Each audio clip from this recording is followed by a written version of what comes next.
Hi friends, আজকে আমি রান্না করব ধোকা। তো ধোকাটা কাটার সময় আমি দেখাতে পারিনি, তো কেটে নেওয়ার পরে আমি এগুলোকে একটু ভেজে নেব।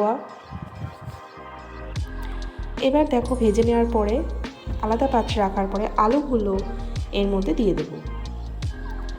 তারপরে আলুগুলো ভালো করে ভাজার পর ছোটো ছোটো করে কেটে রাখা টমেটোগুলো সেগুলোকেও ভেজে নেব।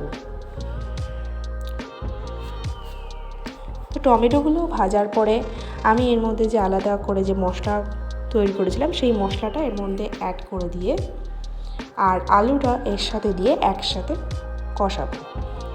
আলু আর টমেটোটা কষানোর পরে পরিমাণ মতো নুন আর একটু হলুদ দিয়ে ভালো করে নাড়াবো। নাড়ানোর পরে হালকা একটু জল দিয়ে আবার একটু আমি নাড়াবো। তো কিছুক্ষণ নাড়ানোর পরে জলটা ফুটে এলে ওই ভেজে রাখা ধোকাগুলোকে এর মধ্যে ছেড়ে দেবো আস্তে আস্তে। তো যতক্ষণ আমার ধোকাটা হচ্ছে ততক্ষণ তোমরা লাইক, সাবস্ক্রাইব আর কমেন্ট করে দাও। টাটা।